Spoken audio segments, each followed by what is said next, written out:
Conta atrás para unha gran final que vai máis aló do estritamente deportivo. Galicia volcase coa selección española de fútbol e prazas, bares e restaurantes están ultimando preparativos para que a final do Mundial de Fútbol sexa unha auténtica festa. Serán milleiros os galegos que compartan emocións, nervios e, quen sabe, alegrías ou choros. Todos estarán hoxe pendentes do balón. O fútbol é un deporte colectivo e velo cos teus amigos, coa familia, coa xente que queres é o mellor. Muy nervioso, desde el viernes. Este viernes me activé y me puse muy nervioso. Hay que relajarse e pensar en positivo sempre. Saúdos, que tal? Boas tardes. Domingo de moitos nervios e sentimentos, mesmos que non son devotos do fútbol, saben que hoxe a selección española xógase ser campeón do mundo. Concellos grandes e pequenos volcanse con este evento deportivo que se celebra a kilómetros de distancia, pero que hoxe aquí vai deixar emocións de todo tipo. Alejandro Álvarez. Sí, David, durante toda esta mañá puidemos ver xa a moita xente coas camisolas da nosa selección, pero sen dúbida o momento de máis nervios vivirase ás 9 da noite, momento no que prazas como esta estarán ateigadas de xente para seguir ese encontro a través das diferentes pantallas xigantes. Toda a comunidade estará animando, non sabemos cal será o resultado, pero xa lles adiantamos que os pronósticos están do noso lado. Animais de todo o mundo predicen quen vai gañar. Logo lles contamos cantos nos dan por favoritos.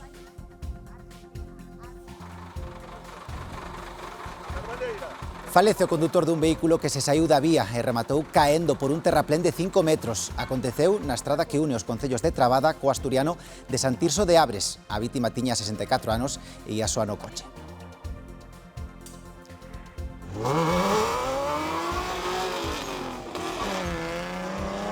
Ferro a fondo, rodas queimadas e cheiro a gasolina no evento do motor máis grande de Galicia. O recinto feiral de Silleda énchese de amantes da automoción para ver como 20 pilotos fan malabares cos seus vehículos. Auténtica paixón e adrenalina.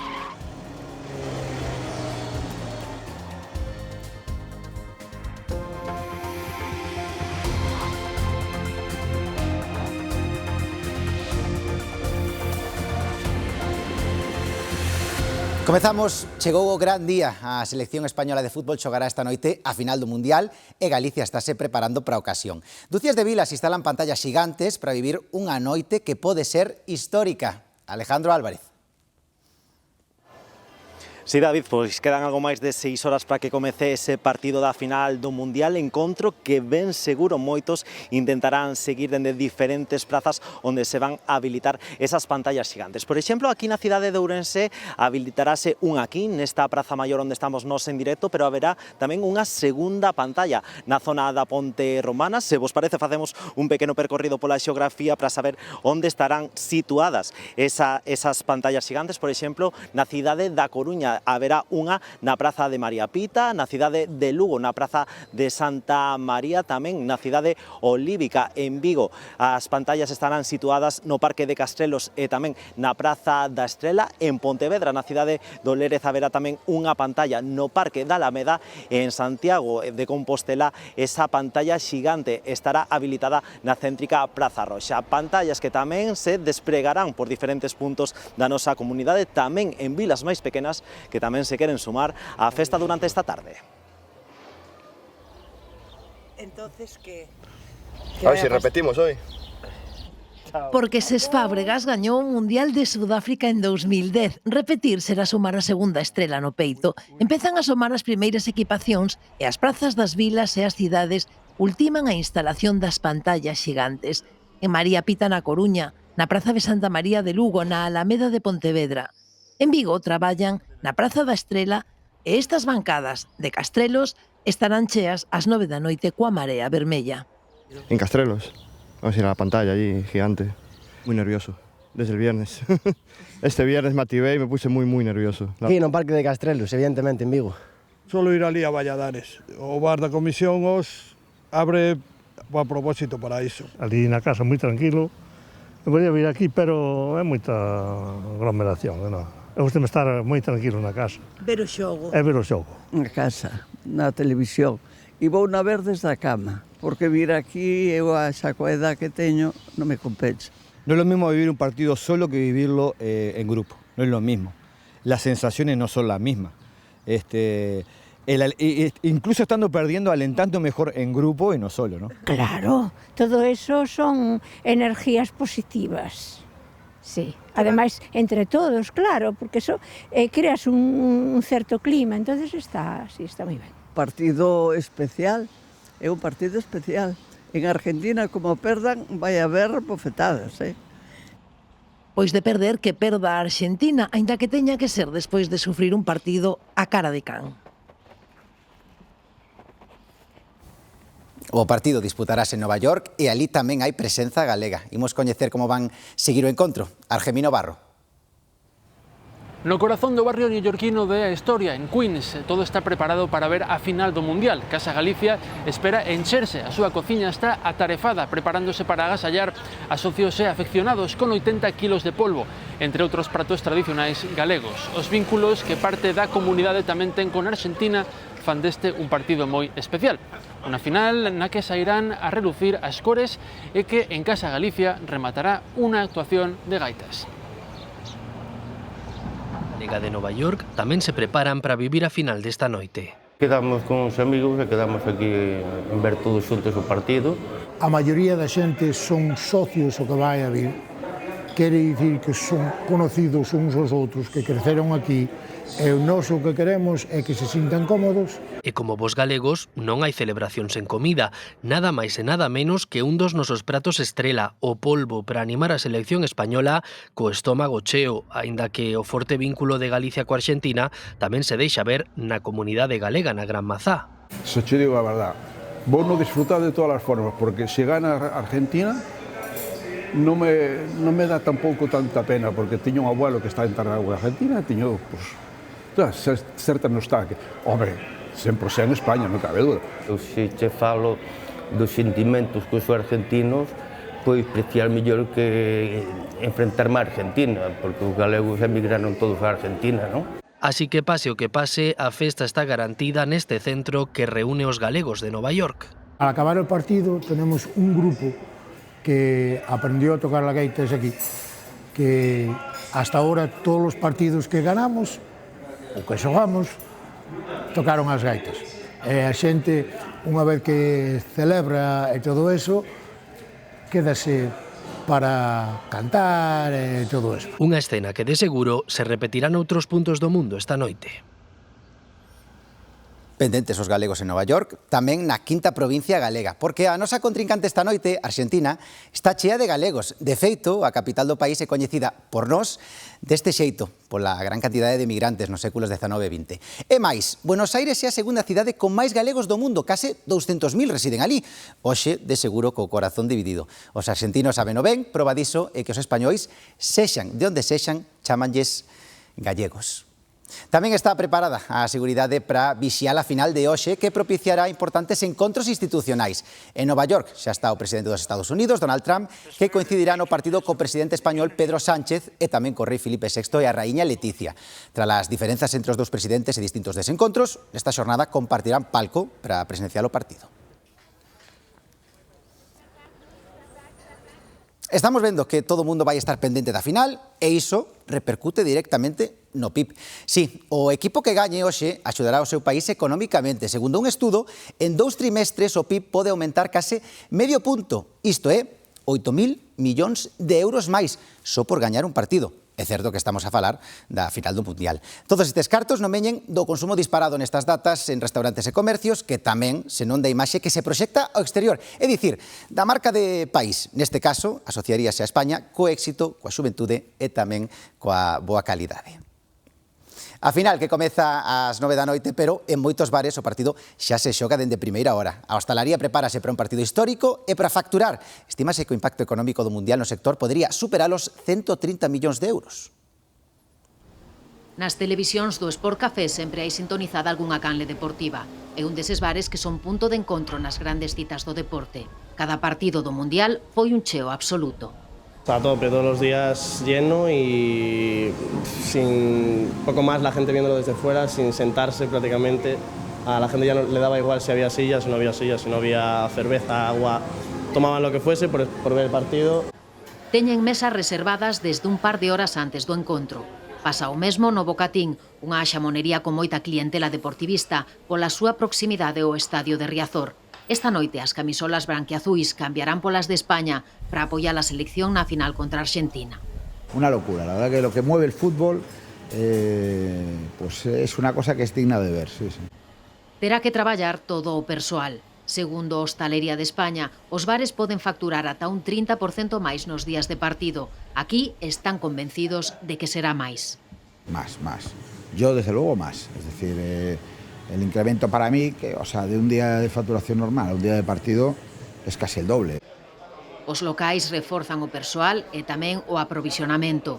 Entendemos o fútbol como unha experiencia compartida e o bar como o mellor espazo para vivila. Me encantaría poder haber aquí si hubiese sitio, porque é un sitio para disfrutar dun partido como o de hoxe, non? Pero tamén é certo que estás aquí temprano para coller sitio xa non hai, non? Porque sempre é máis divertido e me pasa moito mellor cando estás en grupo, sobre todo hoxe, claro. Estímase que máis da metade dos afeccionados seguirán a final do Mundial desde un bar. Pois logo volveremos con toda a información sobre este partido que centra hoxe todas as olladas. Por certo que tamén hai programación especial a partir das 8 nesta casa na Televisión de Galicia para seguir xa de preto o partido. Imos agora con máis cousas porque temos que darlles conta dun accidente mortal nas estradas galegas. Un vehículo saíuse da vía entrabada. Xoel Rodríguez está ali e ten máis datos. Pouco despois da 10 desta mañá da Vicera, un particular o que daba aviso aos servizos de emerxencia deste sinistro que se producía aquí nesta estrada no concello lucense de Trabada. Foron os bombeiros de Barreiros os que conseguiron localizar e rescatar xa sen vida o corpo dese condutor, un home veciño deste mesmo municipio dun 64 anos de idade. O seu corpo, de feito, era localizado fora do vehículo que caeu por un desnivel duns 15 metros de altura. Sinistro que, como dicimos, se producía nesta estrada provincial a 6104 que conecta este concello de Trabada co veciño en Asturias de San Tirso de Abres, unha zona recta sen aparentes complicacións. Por iso agora as autoridades tentan esclarecer as circunstancias exactas nas que se produciu este sinistro mortal. Grazas, Xoel. A Garda Civil desartellou un grupo criminal especializado en asaltos violentos a establecementos hostaleiros. Asaltaron varios bares do Rosal e de Ponte Caldelas, no sur da provincia de Pontevedra, dende agosto do ano pasado. Segundo os axentes, os seus integrantes actuaban de madrugada, encapuchados e armados con pistolas e con coitelos, como están a ver. As pescudas policiais permitiron identificar os 5 compoñentes da banda, de entre 22 e 51 anos. Todos eles son veciños de Vigo e con numerosos antecedentes policiais. E tamén a Garda Civil, neste caso de Cidade Real, detivo 7 persoas e investigou outras 14 acusadas de integrar un grupo criminal dedicado a extorsionar usuarios de páxinas web de contactos. Os autores da extorsión captaban a xente mediante anuncios falsos de servizos sexuais publicados na internet. Os extorsionados recibían logo chamadas telefónicas nas que se lles exixían cartos baixo ameazas de difundir a súa actividade nas páxinas de contactos ou de enviar sicarios aos seus domicilios. A intimidación provocou que numerosas vítimas accederan a realizar os pagos exixidos.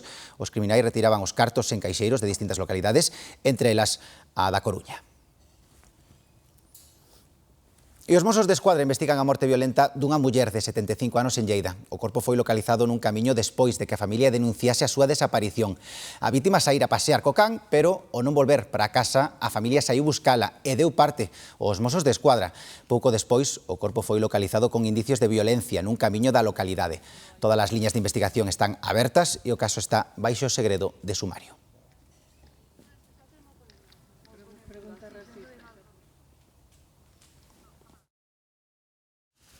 E os traballos de extinción logan frear o avance do incendio de Orés en Zaragoza, que xa queimou máis de 15.000 hectáreas. Segue avanzando de Guadalaxara. Se ven esta noite lograron evitar que chegase ás poboacións desaloxadas.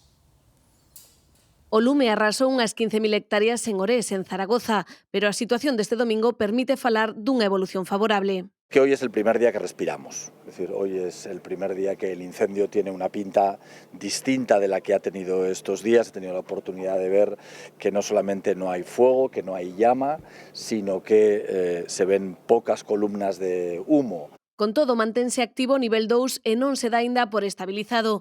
5 localidades permanecen evacuadas e os desaloxados poderán acceder a recoller enseres baixo supervisión e cando permitan as condicións do incendio. Hay zonas, islas a veces de cierta superficie que están sin quemar, que habrá que valorar, habrá que vigilar para que no haya ningún reavive en el interior. No incendio de la Mierla, en Guadalaxara, o lume avanzou outros 14 kilómetros e suma 13.000 hectáreas arrasadas. Hai uns 800 veciños desaloxados de 21 poboacións. Este domingo evacúanse outras 4 localidades. Hemos podido contener el incendio y no ha entrado en ninguna de las poblaciones que tenemos evacuadas. Eso es importante porque ninguna casa en estos momentos, de ningún vecino de estos municipios, se han visto afectadas por el fuego. Tamén se están a suspender varios campamentos xuvenís que se ven están lonxe do lume si se ven afectados polo fume a cinza. O incendio de Laujar de Andarax en Almería xa se deu por controlado. En o plano internacional, os Estados Unidos completaron esta noite a 8ª xornada consecutiva de ataques militares sobre Irán. O mando central americano asegura ter atacado a Garda Revolucionaria Islámica responsable dos ataques en Xordania, no que morreron 2 soldados estadounidenses. Ademais, insisten en que alcanzaron con éxito instalacións militares iranianas de vixilancia costeira e defensa aérea e depósitos de mísiles e drons. Irán xa respondeu atacando unha central eléctrica e unha base petrolífera en Kuwait.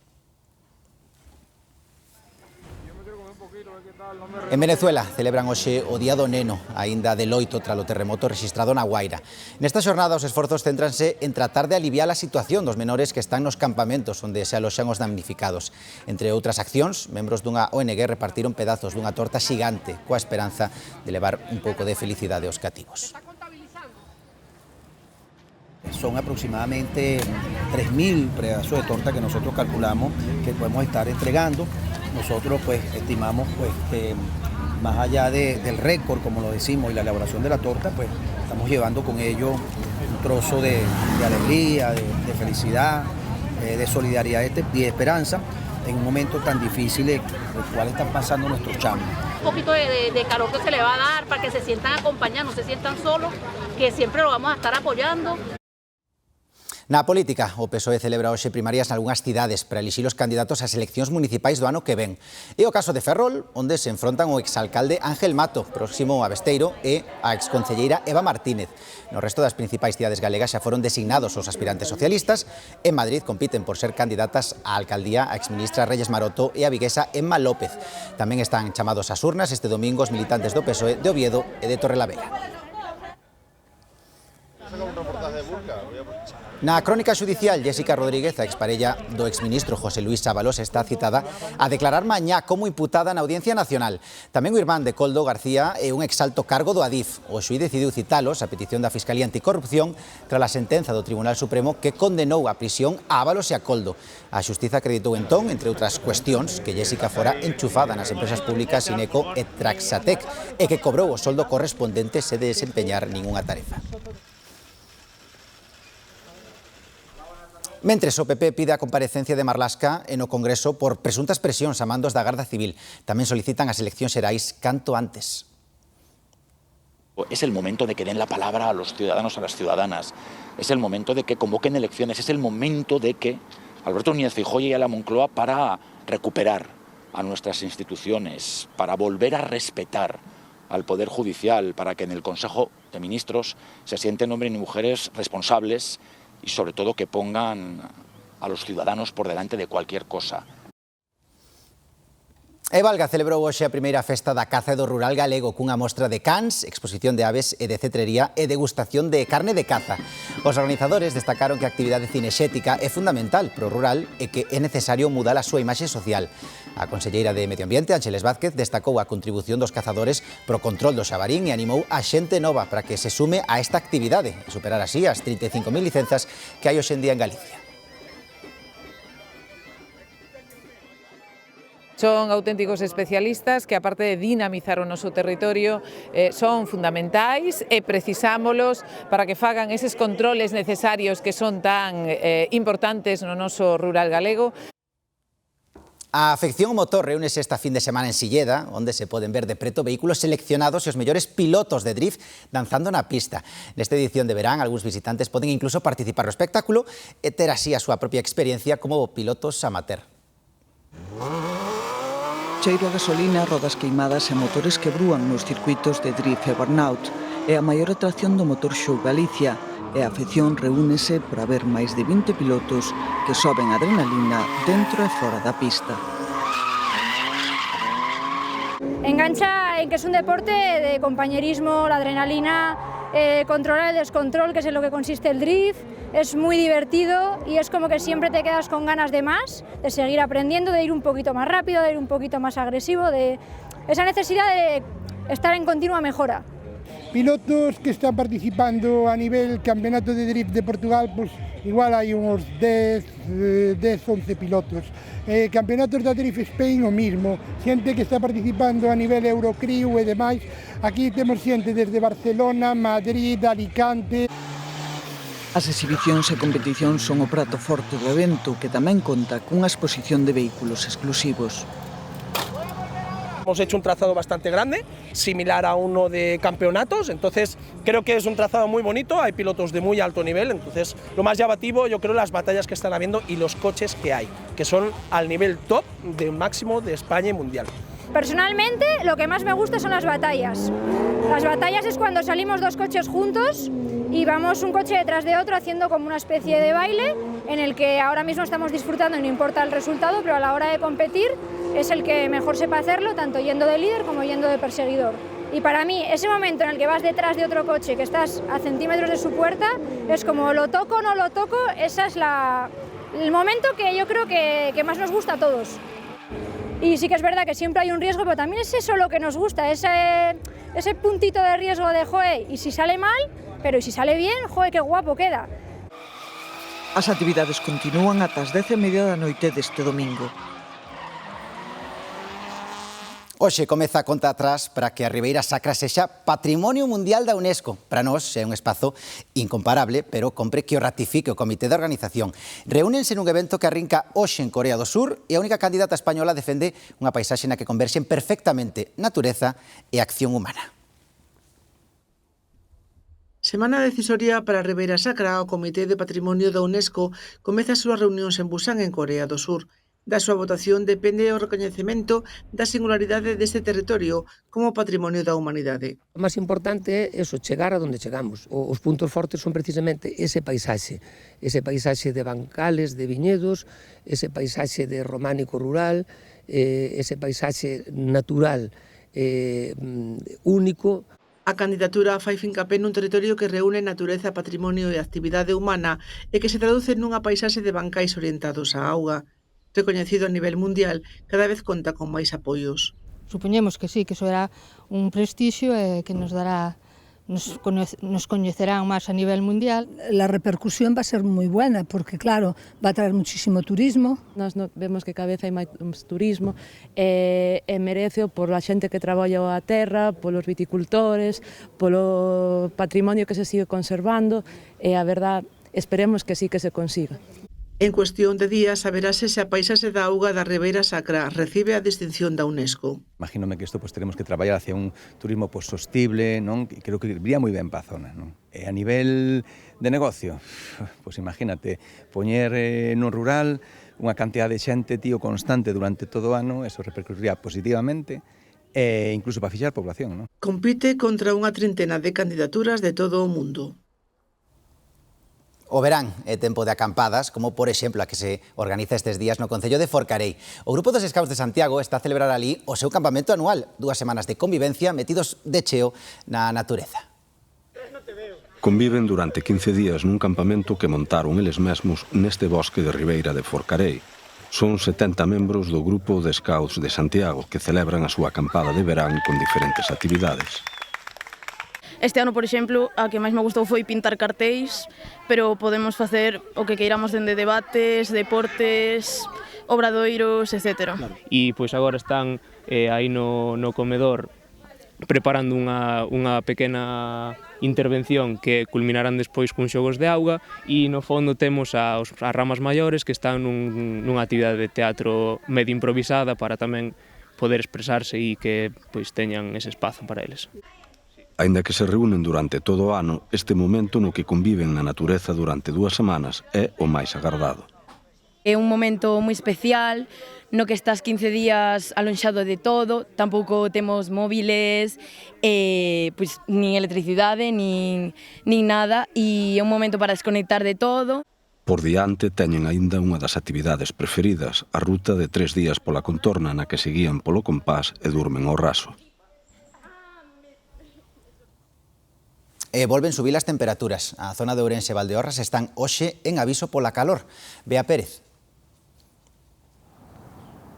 Si, xa onte aquí o Carón do Miño en Ourense achegámonos aos 36 graus e hoxe agárdase que se superen esas temperaturas debido á presenza dunha masa de aire cálido. O mesmo acontece no Val do Sil, por iso se activou ese aviso amarelo, pero esta tarde, ademais de polas altas temperaturas, pola calor virá marcada polas treboadas que poden ser localmente fortes no interior da Coruña, no interior de Pontevedra e tamén no sur de Lugo.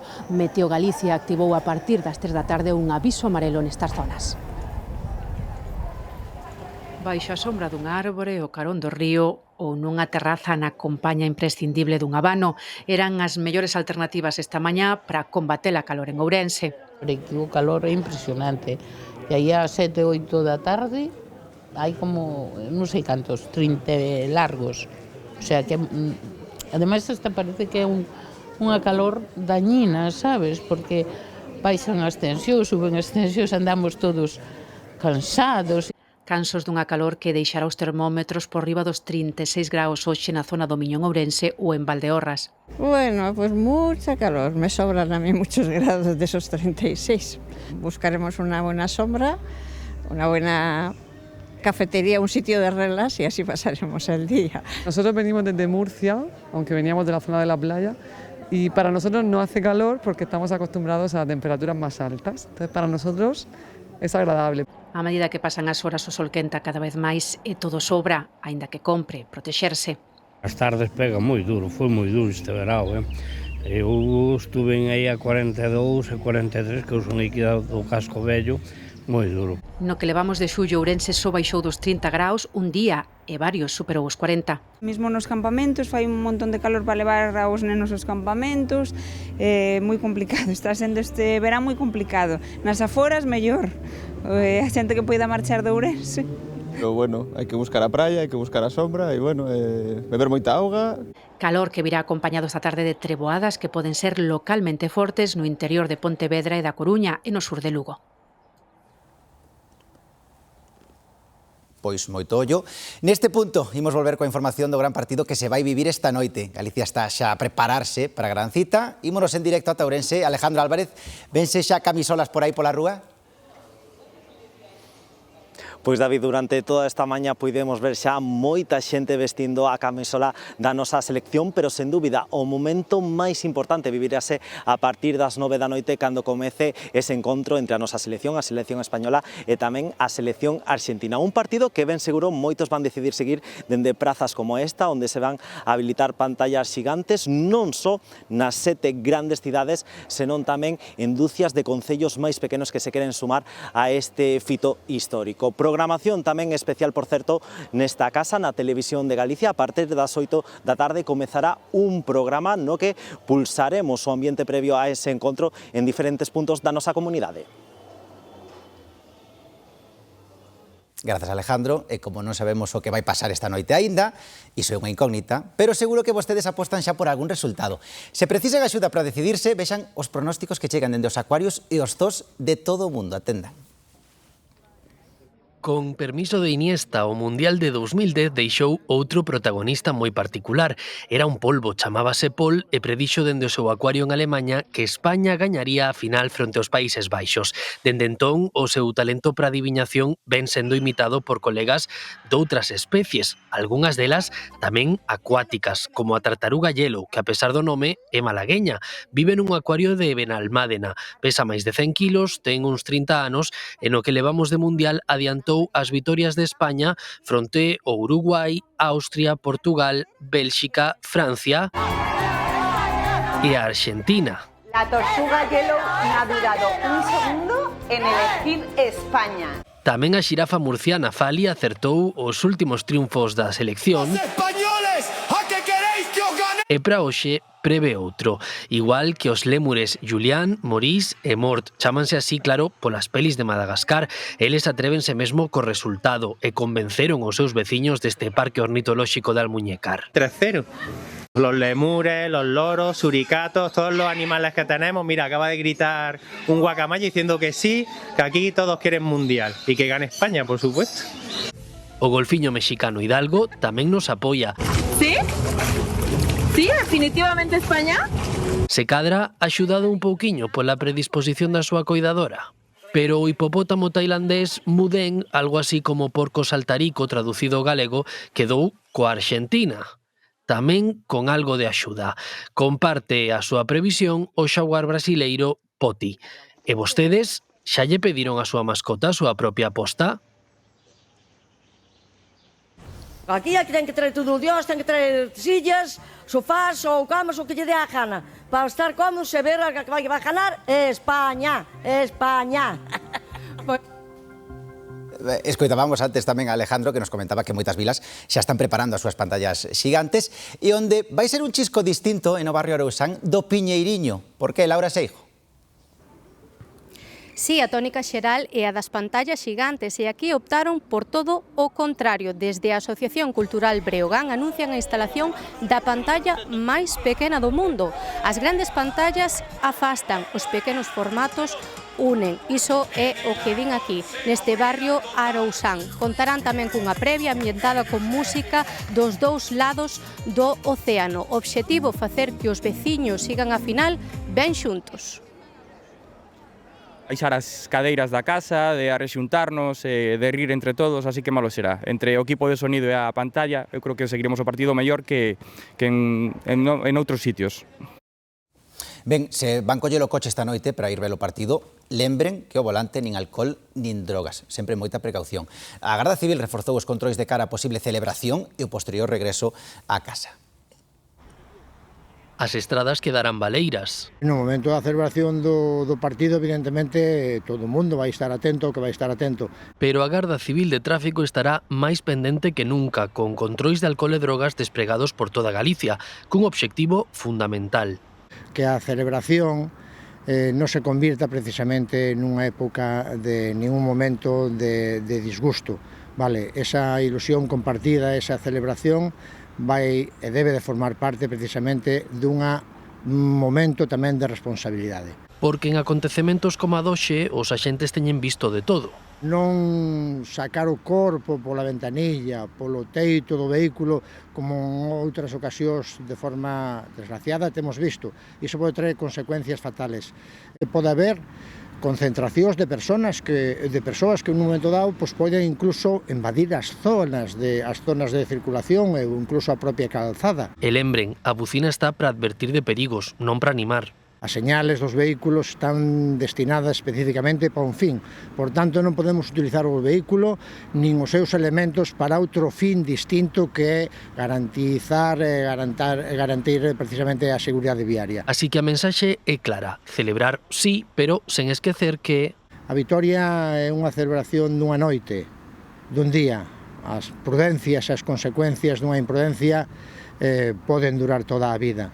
Que España xogue a final do Mundial non é excusa para descoidar a seguridade viaria. Celebremos, oxalá, pero con moito sentidiño. Ben, despois de 4 días de música, artesanía e gastronomía na rúa, este domingo remata o ICFEM Festival Tui Valença, un evento que une dúas culturas coa presenza de artistas españois e lusos. Esta edición conmemora o 140 aniversario da Ponte Internacional que nos une cos nosos veciños portugueses. Unha ponte de 399 metros que separa e une Tui de Valença. Pechamos a Ponte Internacional ao tráfico durante 12 horas para celebrar a nosa historia compartida. Non é un festival de grandes masas, é un festival boutique, ¿no? Que sobre todo busca trasladar unha mensaxe de unión, de apertura, ¿no? de convivencia en un espacio maravilloso de patrimonio que temos aquí, de naturaleza e tamén arquitectónico na fronteira. Por riba trens que sobrevoan as cabezas dos artistas. O fondo, o río Miño. No lado español, a música portuguesa como a de Jol Estilecós ou Monsao Brás. No lado de Valença, Julián Maeso, músico toledano que trouxo a Steifen instrumentos da época en que se fixo esta ponte internacional, en 1886. Creo que todo está en consonancia. Nunca había tocado en un momento en el que pasase un tren por encima. Una suerte estar aquí. Es una actividad y una propuesta muy interesante, sobre todo por ese gen transfronterizo, ¿no?, que tiene la intención principal de unir ambos pueblos. E no medio da ponte do enxeñeiro Pelayo Mancebo, sen coches, un mercado con 30 postos como o das acuarelas de Fátima Asís ou os produtos da redeira e artesana María Puga co seu proxecto Bolina, con obxetos feitos de redes. Estamos aquí todos xuntos e a verdade é que é moi bonito traer visibilidade a oficios moitos que están en extinción, como é o tema da confección de redes. Me imaginei aqui no meio da ponte a olhar para esta paisagem magnífica. Eu estou habituada a fazer mercados turísticos, mas em recintos fechados, no Porto, e estar assim num espaço aberto é magnífico. E o eco da música a dúas voces irmás chegou a Valença cos fados do alentejano Zambullo e da galega Uxía. Ribadavia convértese estes días no epicentro da creación artística. A capital do Ribeiro acolle unha nova edición da Mostra Internacional de Teatro que xa vai pola edición número 42. Ata vindeira fin de semana, unha morea de actividades con especial protagonismo para a memoria histórica. A Igrexa da Madalena convértese nunha sala de proxeccións para afondar na figura dos zombis no cinema e como foron mudando os medos da sociedade e a proposta creativa de Pedro Vilela tras unha residencia en Ribadavia. Durante 10 días creando, pensando un poco sobre cómo las películas de zombi son responsables por construir la noción de enemigo externo. Sobre este outro escenario, os máis novos toman a palabra para reflexionar sobre a crise climática, colapso e o froito dun obradoiro de artes escénicas. El espectáculo toma la forma de una fiesta que no para, entonces es como una fiesta del exceso, porque la juventud a veces está asociada a esta idea del exceso, y frente a la crisis ecosocial, ¿quiénes son los que se exceden? Y luego hacen un coloquio al final con el público, como un encuentro para continuar con la conversación. Propostas colaborativas ou experimentais que conviven nun amplo programa no que atopamos máis dunha vintena de espectáculos con diferentes formatos e temáticas.